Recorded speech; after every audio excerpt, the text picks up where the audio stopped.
Welcome to Zambition, the channel on which we engage in dialogue with leaders from across sectors and generations.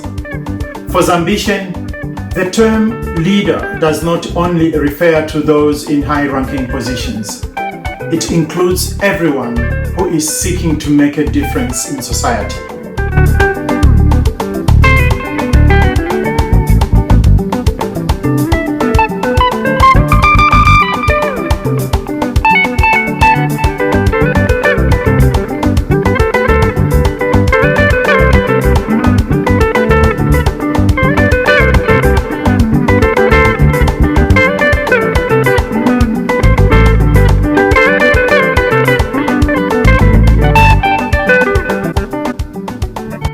Greetings, fellow Zambians.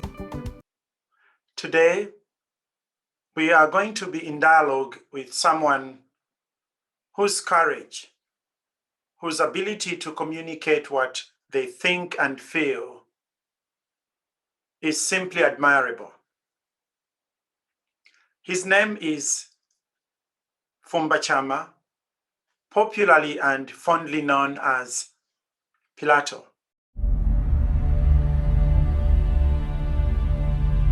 What if abaumete bantu balumefe babantu? Kiss B on the mix. Me, I don't know, cheetah.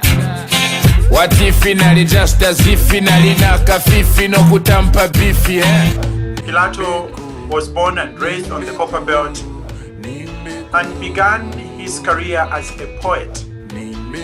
This he started at the age of 10, and around 2010 he appeared on the music scene as a musician, as a social commentator, as someone who helps us to stop and reflect on what is going on around us and within our country.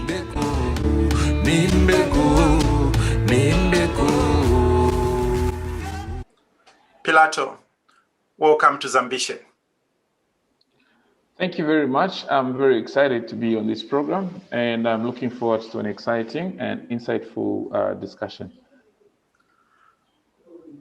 My first question is around an object or image that best describes the journey you have walked this far. What might that be? An ant, akanyelele. So this little ant is an animal that exists amongst the biggest of animals like elephants, human beings, lions, and all of that.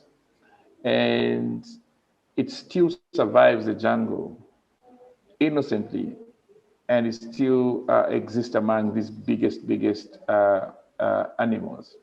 So for me, that's an animal, that's an image that represents my journey and my existence. Thank you very much. An ant, very interesting image. Yes, it's an image. And where are you there? Are you the ant? I'm the ant, obviously. and what are the key steps that the ant has taken so far? So the ant does plan. You understand that even when it's rain season, the ant will still survive.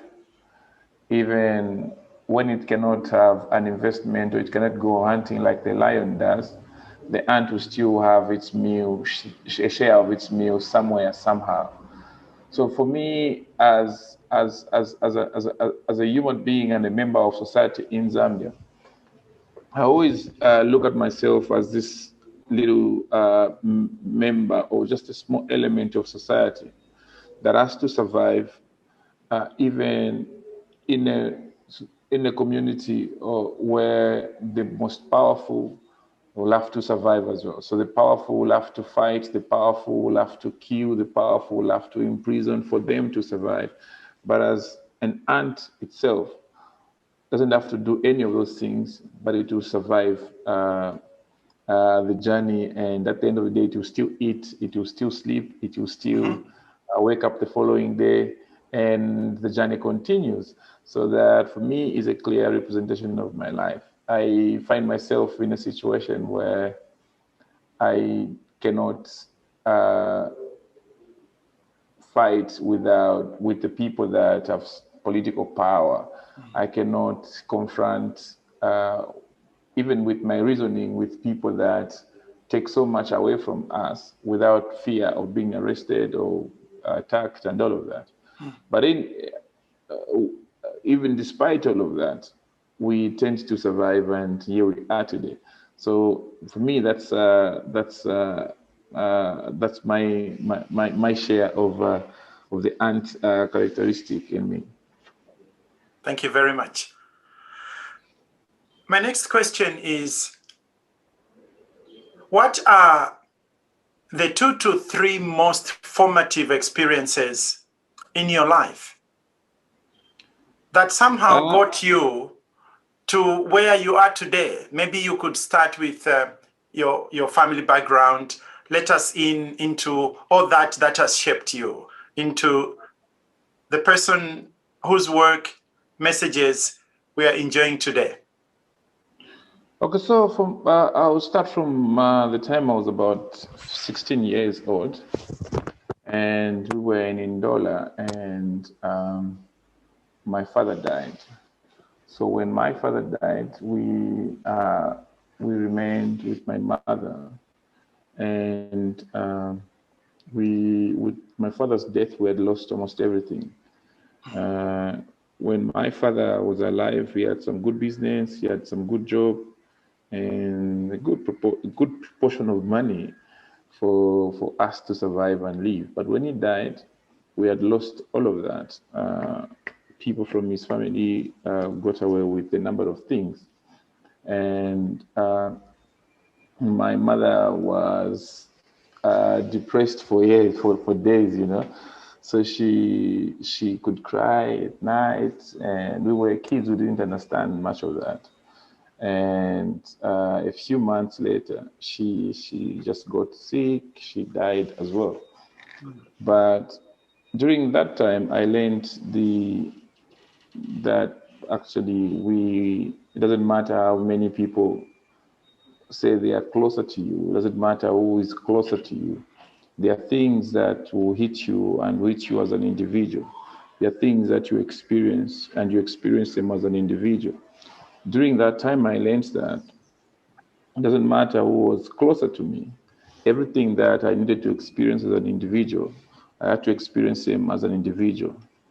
And that for me was an episode that I would always refer to as a formative episode, because first of all, I had to understand my individuality from a context that it doesn't matter where I am, it doesn't matter what happens, I'm an individual whose own course of life I needed to decide, I needed to manage, and all of that.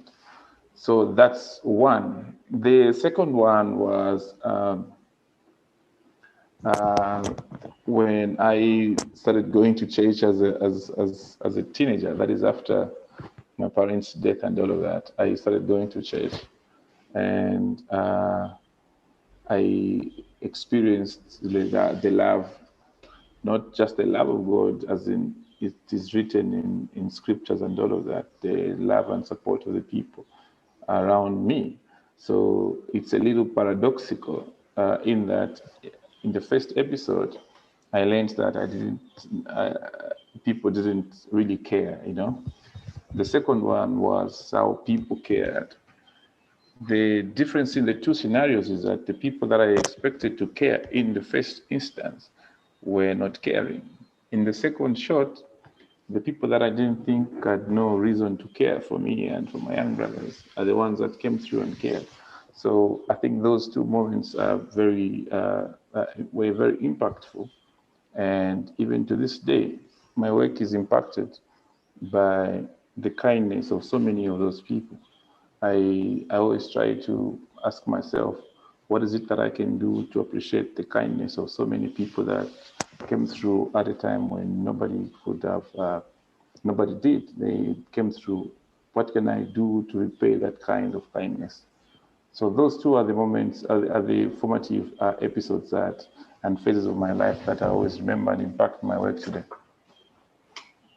Thank you very much for sharing all that. And I am deeply sorry for your losses. But it is also amazing that the same losses allowed you to learn deeply about life and how to engage and relate with other people.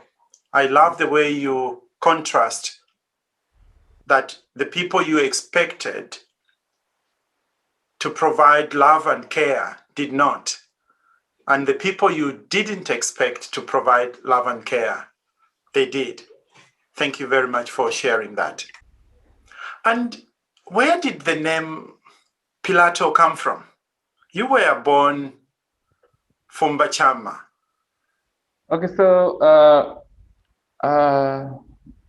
first of all, I was doing poetry, which didn't need any special name or anything. So I could write poetry pieces and put Fumbachama. So one day I dared to record a song. So I went to the studio, recorded the song, and I put out the song. It received some good response in the community, and I did another one, and I decided I was going to do a video for this one. So I did a video for this second song, and I didn't want people to know it was me. So I disfigured myself. I got myself a wig and put a lot of makeup on and all of that. But then I needed a name.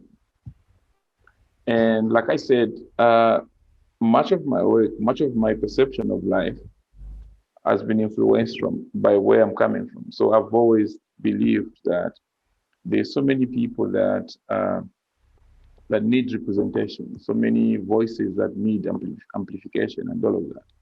So at the moment where I did this song, and this song was talking about uh, uh, street vendors that were being evicted in Ndola by the city council. And in picking the name, I wanted a name that represents, first of all, me as a creative, and also why I was engaging in creative work. So I realized that much of our engagement, much of the existing engagement on these issues has been academic, has been political, and there was a void of creative engagement. So creatives, artists were only expected to dance for drunkards, sing for lovers, and just provide soundtrack to events and feelings of people. I realized that as a creative, I also had the power and the privilege to participate in social, economic, and political conversations and debates of our country. So I came up with several other names that I can't remember, but I settled for an acronym for people in lyrical arena taking over.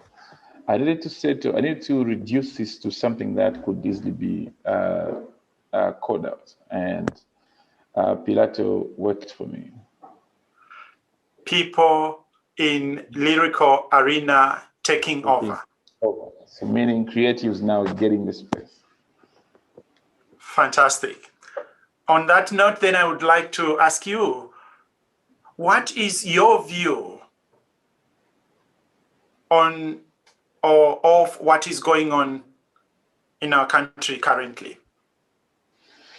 I think it's a manifestation of greed, selfishness, cluelessness, and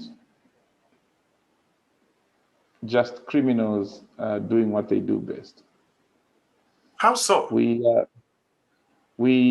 are in a country where it's not the best minds, it's not the best idea that guides or influences the direction of society, but it is the smell of money.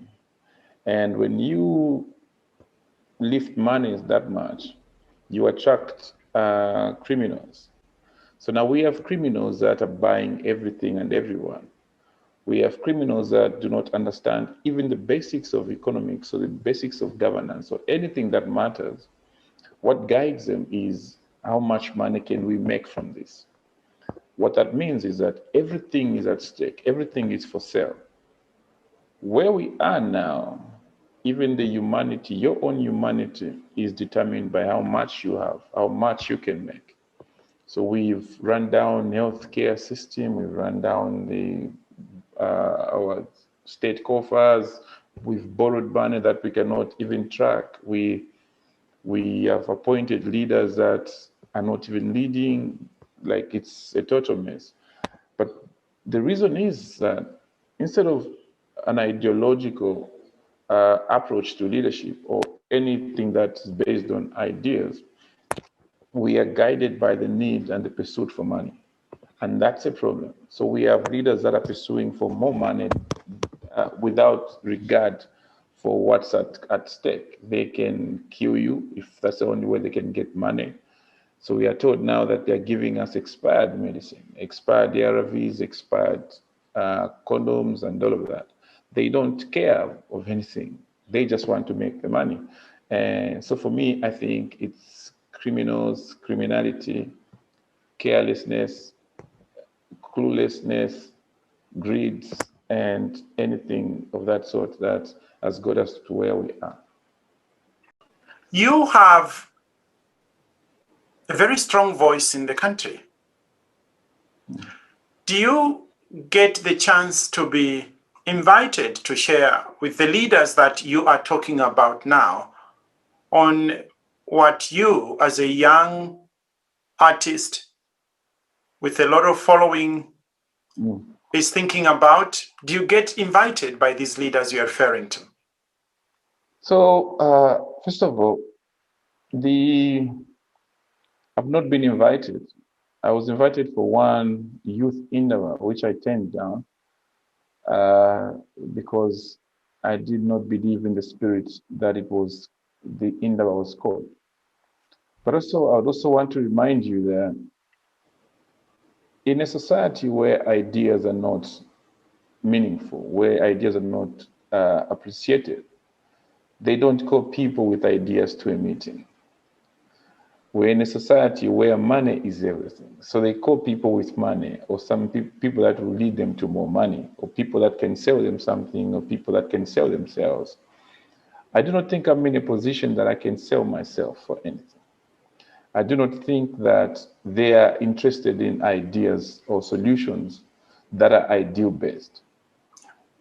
If they had intentions or plans for ideas, you would see by people they elevate or people they surround themselves. They surround themselves with crooks, with thieves, with muscle men or militiamen thugs that could be used to beat other critics, to beat people like me, to attack people like me. So there is no intention, there is no plan, there is no agenda to look for the best idea. If they were looking for the best idea, and I'm so sure if they had a plan or an intention to look for the best idea, it wouldn't even come from me. We have brilliant Zambians, brilliant minds in this country that they can sit down with and get the idea. But that's not their plan, that's not their agenda. It is difficult for them to even identify a brilliant idea because they do not have a baseline. They do not even understand what the problems are in this country. The starting point in addressing national problems is, first of all, in understanding what the problem is. They do not have the capacity to understand our problems because their arrogance and their quest and appetite for money has surpassed their reasoning. We have institutions now that cannot be depended on or relied on, and people are now appealing for the president's pity or charity or mercy. People are now appealing to individuals. You have people that have passed their grade 7s and cannot go to grade 8, or people that have passed to their grade 12s cannot go to university because they don't have money or the system cannot help them. And instead of appealing to an institution, instead of appealing to the systems that exist, they are appealing to celebrities, they are appealing to influencers, they are appealing to politicians. Now that's a sign of a collapsed system. If they wanted to find solutions to that problem, they would actually Start from identifying, diagnosing the problem. If they diagnose the problem effectively, then people in Zambia, we've got brilliant minds in Zambia that can actually sit down and tell them this is the solution to the problem. So they've not invited me because they have no use for ideas, and they've not invited any brilliant person with an idea. We are going to take a little break. And when we come back, I will ask you the question, what is your Zambition, your highest aspiration for our country?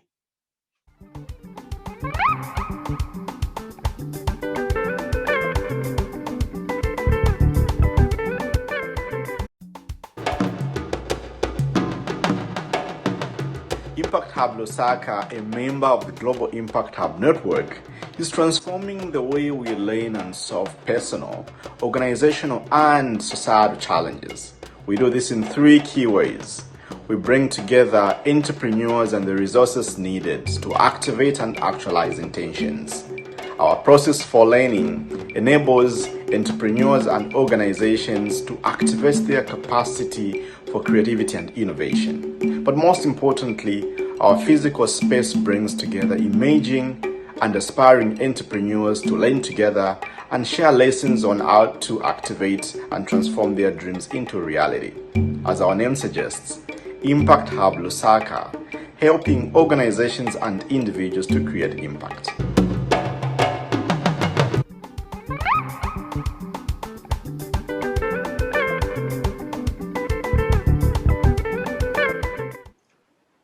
Welcome back, Pilato.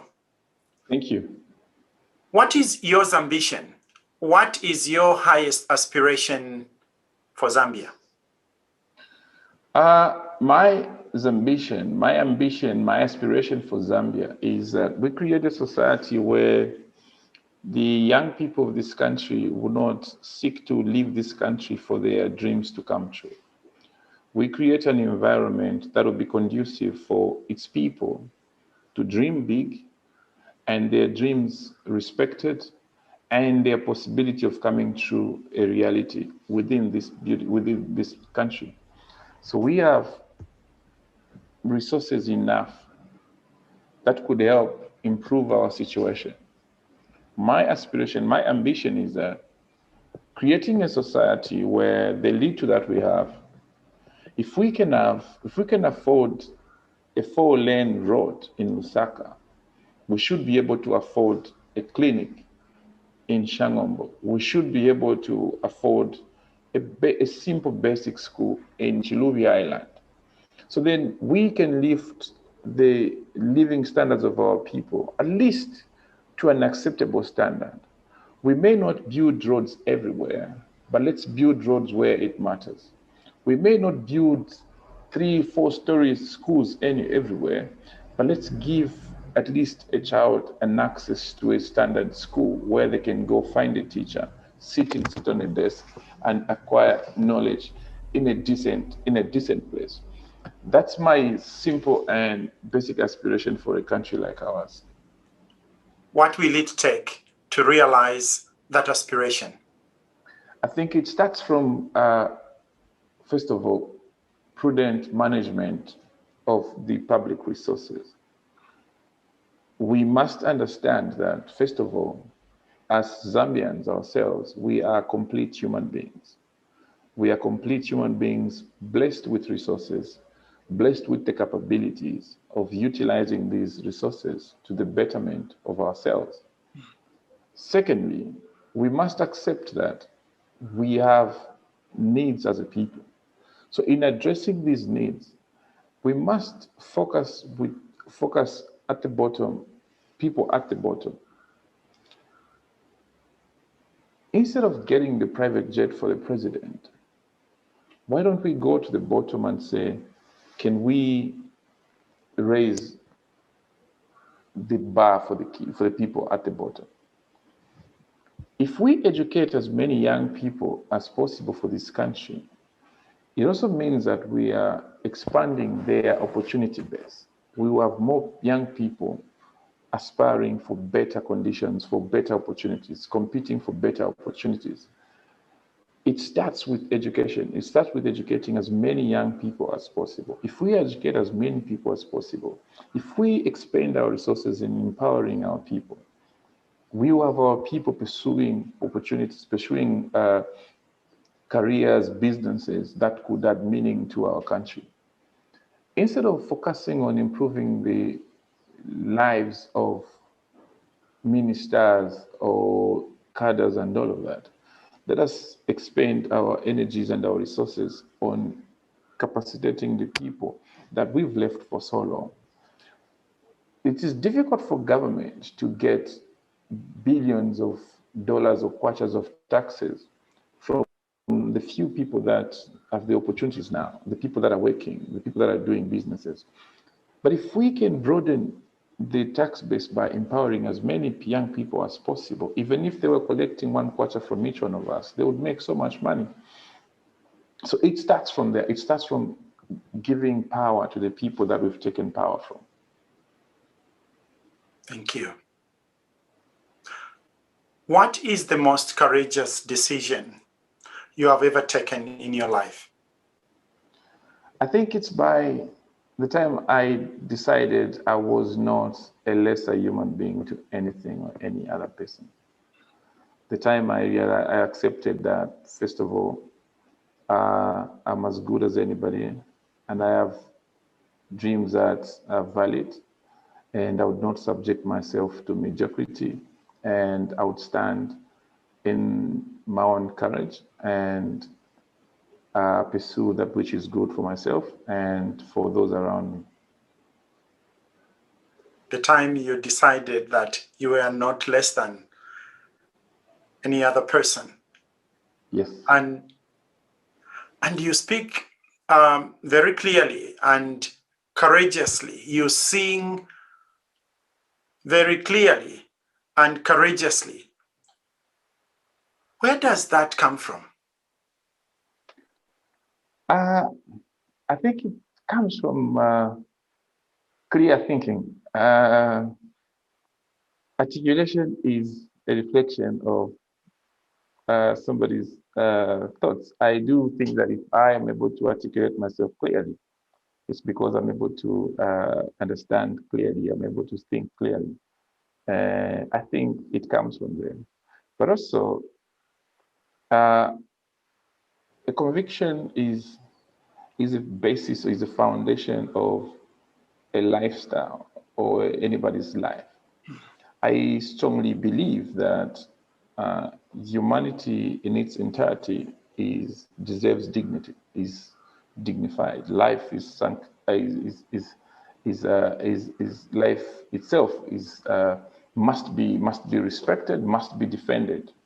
The best expression, the best way I can defend life, the best way I can mourn the dead is to defend the living. If I strongly believe that I deserve life, if I strongly believe that I deserve decent life myself, the best way to express that is to defend it, to defend anyone with life that I feel their life is threatened, their dignity of life is threatened. It comes from there.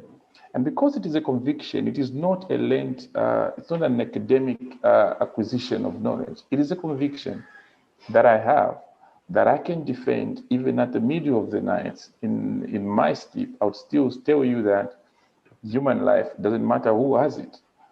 For the sake of the person for the sake of the creator of that life, for the sake of the life that I have, I will defend it and I will argue it out until we can get to a point where everybody's life deserves protection, deserves respect.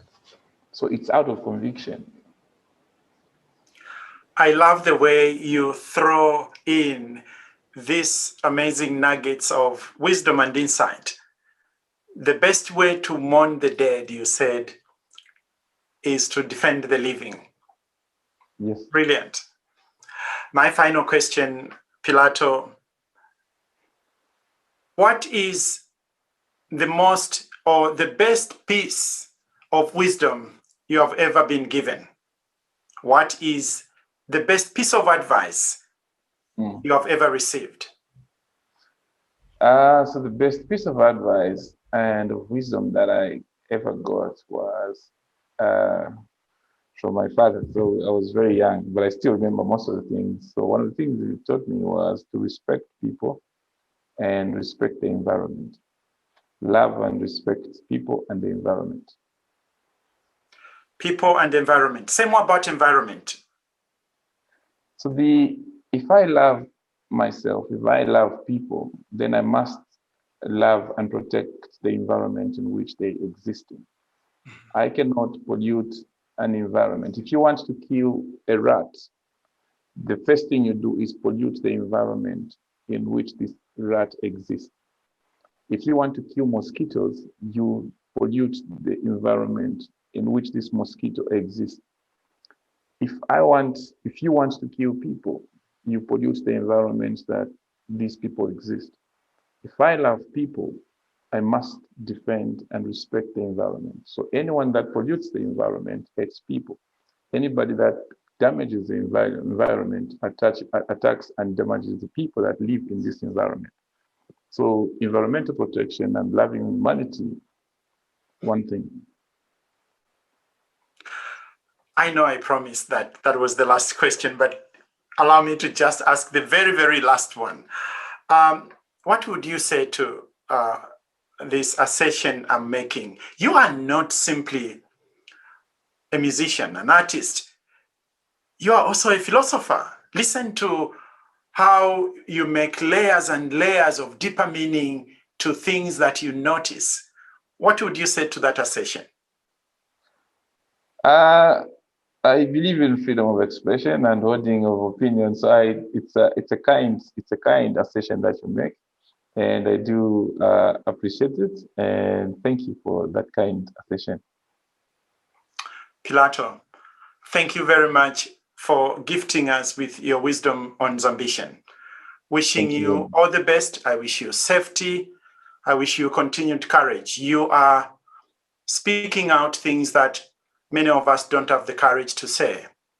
Thank you for your work all the time. Thank you very much. Thank you very much. This is Zambia.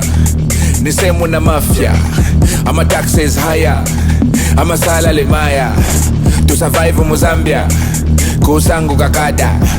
Ayulozo tonga. They'll call you tribal. Please give me the Bible. Ni corruption nation, but Christian nation. Yeah. Give us beer, yeah. We love beer, yeah. Give us beer, yeah. Give us, give us. This is Zambia, the home of copper. But you see how we living now. But you see how we suffer now. This is Zambia.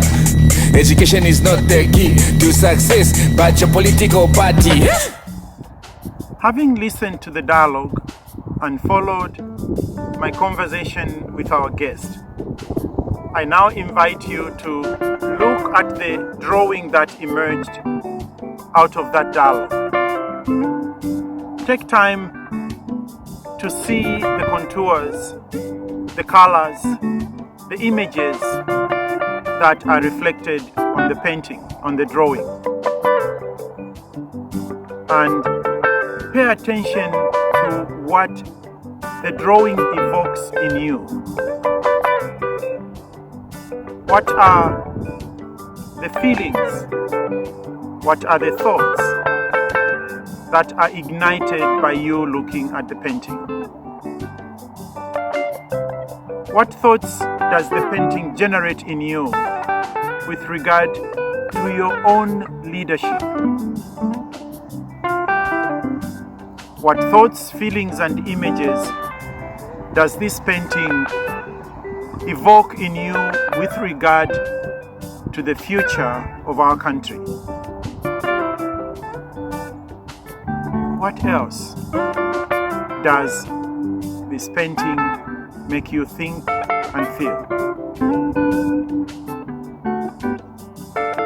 Kindly share your reflections on this channel so that we can continue the dialogue on the future of the country we all love, on the future of our nation.